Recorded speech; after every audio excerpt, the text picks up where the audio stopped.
Hello, I am the perfectly ordinary Doc, And I and am the Pokedex.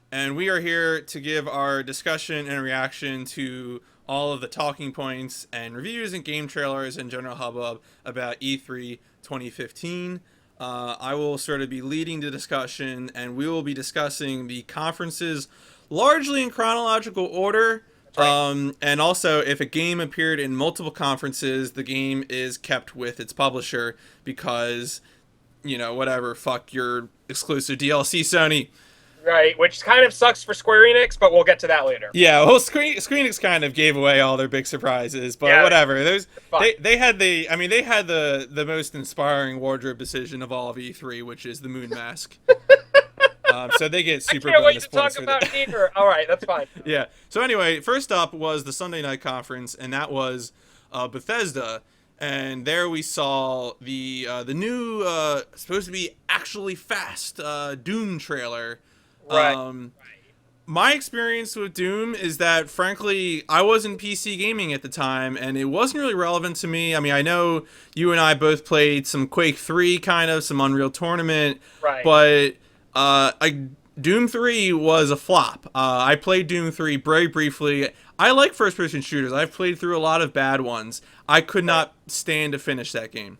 Okay, so let me. Okay, so my feelings about first-person shooters are well documented on our show. I feel like I am not a big fan of first-person shooters. Being kind of a console guy, I mean, obviously I played GoldenEye and Perfect Dark and those guys, but that was different, and it wasn't like there is a different level of first-person shooter on PC. I feel like, or at least there was, Mm, and I never experienced that. I was not a Doom Quake person really. Like I played Unreal Tournament way later in life, like in high school probably. Um, Having said that, Doom is more my speed of first-person shooter. I prefer a more arcade, like less precise experience. I mm. like your console first-person shooters, basically, Okay, so like like your the Halos and like your Halo Time Splitters, right. That GoldenEye. sort of thing where there's sort of a level of fun involved.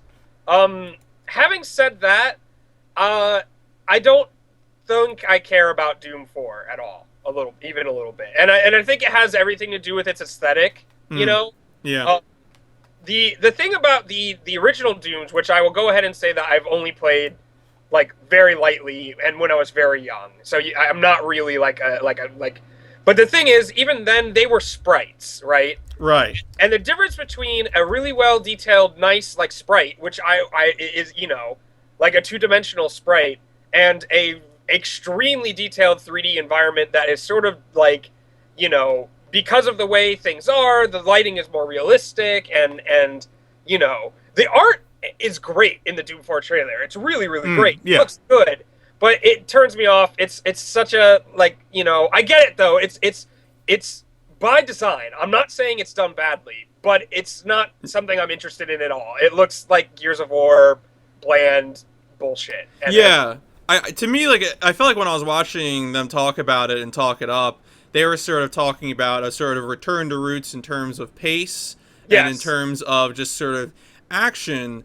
And I mean, I think the pace was honestly still too slow. I think it's still there's it looks like, I mean, it looks like it's less in water than maybe Doom 3 or the PS4 version of Ultra Street Fighter 4, right. but it's still kind of got that Halo float, Right. and that works for Halo, but I don't think it's really what you want with Doom. No, with Doom, the original two Dooms, the first two, Hmm. you're moving quickly the whole time. Yeah. Like you don't really want to stop at all. And with this Doom, they're adapting to a more modern pace, and it's fast for modern first-person shooters. Like but Hmm. you're still like sticking around in one area for a little too long. Like if I remember the ET trailer properly, that is, and I'm pretty sure I do. Yeah. But like I don't know. It just it doesn't impress me. I guess in a post like Bioshock world, I suppose, Yeah. where like that is atmospheric, and it's trying to tell a story. And the thing about Doom 1 and 2 is that it is neither of those things. You know, it's atmospheric at the time in a like macabre horror Yeah. sort of like way, but it's also very 90s and sarcastic. You Yeah. know, Yeah. It's got like that 90s over the top occult sort of vibe. well, it's just what the thing about the '90s is that like it was played straight as a like in a sarcastic way. It was played straight like yes, this is like a hellscape and it is horror, but look how silly it all is. You know what I mean? Like it's not playing it off like this Doom 4 is. It's Yeah. playing it off like people think how people remember it, but not how it actually was. You know what I mean?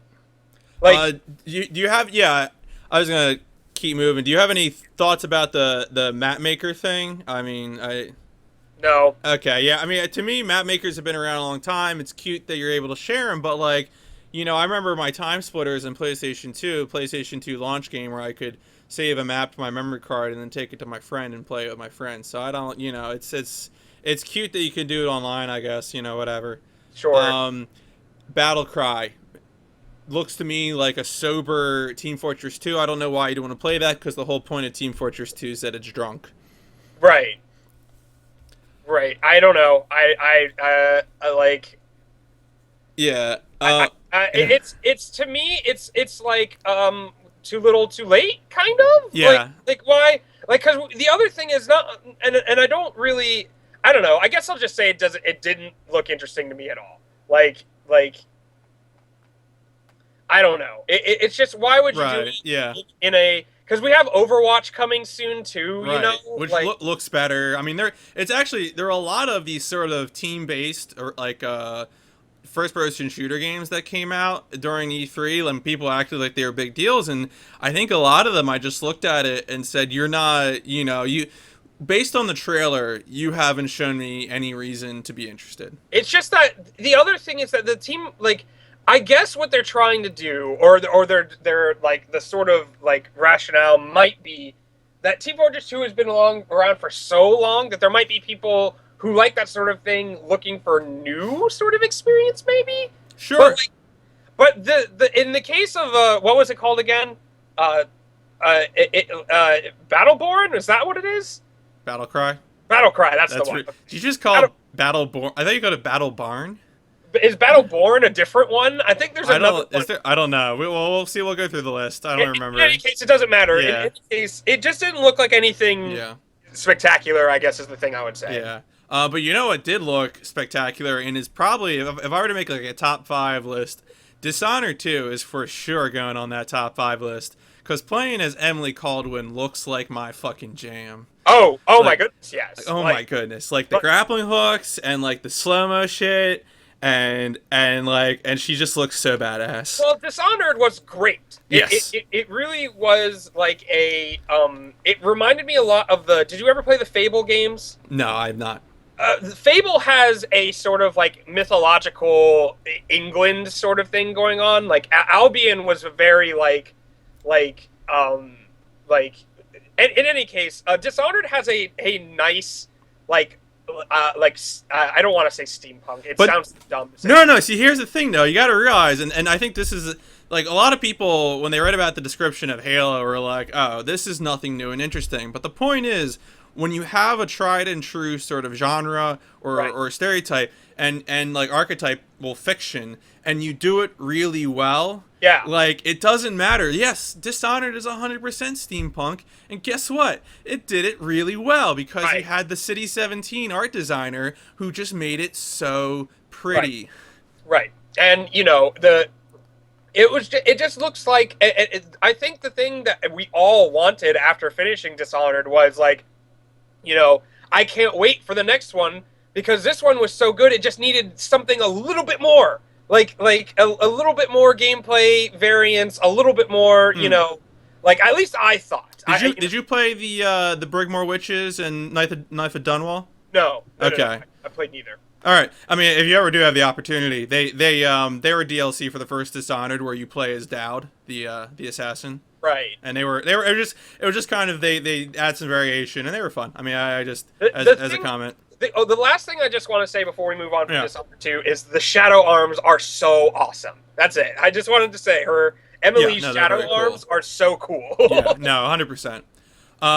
So the next one, so for some of these, I'm gonna, I wrote these notes 2 weeks ago, and I'm probably just gonna read out my notes when I kind of get to the certain games. My notes for Elder Scrolls Online in all caps are 0 fucks given, time to take a bathroom/water break. Yeah, yeah. Um, I don't have anything to you don't have say. anything to say. And then furthermore, in the realm of Elder Scrolls pointless spin-offs, my notes for Elder Scrolls Legends: what, are you fucking kidding me? Is everyone's dick just rock hard with Hearthstone jealousy now? And that trailer tells me nothing. Ha ha ha. It's free to play an iPad and everything. La la la la. Right. Do you have anything to add? Nope. That pretty much sums up my feelings about it. Like, I don't know. What do you want me? Yeah, this. You announced it, and it's what, Can I just say, like, I don't know. Are they counting on the Elder Scrolls fan base? Like, okay, we have a fan base. Let's just copy. We'll just do Hearthstone and live off of that fan base rather than try and compete with Hearthstone. You know what I mean? Yeah. Like because you can't. There's no way you could think that you could. At this point, like, Hearthstone's too established. Like, right. You can't. I'm not opposed to someone trying to compete with Hearthstone.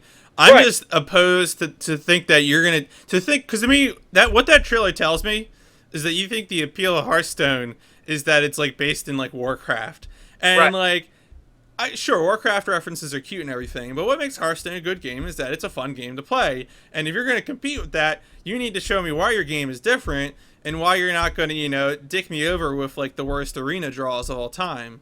So Well, I don't know. For me, I just want to say that I think that part of what makes Hearthstone cooler is that it does have like Warcraft references and some lore stuff like that. That does contribute. I just feel whoa. I'm gonna let you finish, but do we talk about Warcraft lore in our programs? Like, is that? I mean, I'm gonna start. I don't want to cry during this discussion. Okay. No, that stuff. It takes up space in my brain. Might as well, But in any case, my point is that I don't think Elder Scrolls has the same sort of audience in that regard. Like, I don't. Elder Scrolls, I imagine, has a smaller but possibly more hardcore audience. Possibly, I just don't. Blizzard's fan base is enormous. Yeah, no. Like, I don't know. I don't see this having a big future, really. Yeah. So anyway, we'll move on. So are we gonna talk about anything other than Fallout 4? Fallout 4 is pretty much the rest of the Bethesda notes. Right. Well, that's what I'm saying. Like, they talk about the Fallout 4 side mini phone games and shit. But for the most part, Fallout 4 is their focus, and rightly so. Right? Yeah. I mean, I guess, I know I've said multiple times that when it comes to sort of my relationship with Bethesda games, I often, we'll dive into them hard as hell, and then in like a week and a half to 2 weeks, I'll resurface and I'll be like, oh my god, like everything's just the same and jelly and doesn't make any sense. And the further away I've gotten from those experiences, I think Fallout 3 and even though it wasn't written by the same people, New Vegas, have stuck with me far more than the Elder Scrolls games have, and I think for me that's because there are so many sort of neat little, so much of Fallout to me, more so even than Elder Scrolls, is sort of a putting the pieces back together sort of experience where you go into a vault, and it isn't just about getting loot or fighting dungeon monsters. It's about like figuring like what were these people's lives and what happened to them. Fallout I'm sorry. Yeah, no, I was just gonna say, and for me, that's why I'm gonna be more excited about Fallout 4. Now, obviously, Fallout 4, I'm still gonna be super worried about them doing all the usual stupid Bethesda stuff, and like, do I think the customization sim stuff is really gonna make a difference? And do I care about mods on console? I don't really. That was from the Xbox conference. They talked about mods on Xbox, and it's just like whatever. There's a system that does mods really well. Right. I don't know. I'm definitely excited. I'm definitely gonna play it. And I'm definitely glad that they're gonna have color in this game. I think getting over the sort of gray, and more gray. Yeah, I was is gonna very good. Yeah. All right, so just real quick, because largely I agree with you. Yeah. Largely, I think I have the same thoughts. I just a couple things to add to that. I didn't like Fallout 3 very much. You I did like not New like Vegas, it. though. Okay, so you like now. What did you say? Just that's a matter of writing, or Yeah, well, New Vegas felt like it had a story, Mm. and Fallout 3 doesn't really. Okay, so one of the big things that you and I have a different opinion on is sandbox games, right? yes, absolutely. Where you like sandbox games a little bit more than I do, and I the thing is with sandbox games is that I get dropped in and I do the first couple things and I like the first couple things because they're structured, and then they let you out into the world and I sort of get too like I don't know what to do with myself, so and I eventually just give it up. And I think I've done that with almost every sandbox game I've ever played. Well, so I'm going to stop you just for a moment because as a connoisseur of sandbox games, I would stop you and say, well, wait a second. Elder Scrolls and Fallout and the Bethesda mishmash is something I would put in the Western RPG sort of box before I would put it in a sandbox box. I would agree. I would getting to that. Okay. Because what I'm saying with the thing that's nice about these games is that for the most part you can just do the main stuff. You know. Like and the side stuff is really just what's convenient for you when you feel like doing it.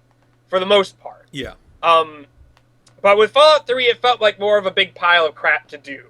Like it didn't really like there is a main plot, it just didn't feel very urgent. New Vegas, it slaps you in there in a way that I think is exciting. You know, where you're a guy, you get shot in the head, and you got to go figure out what the hell.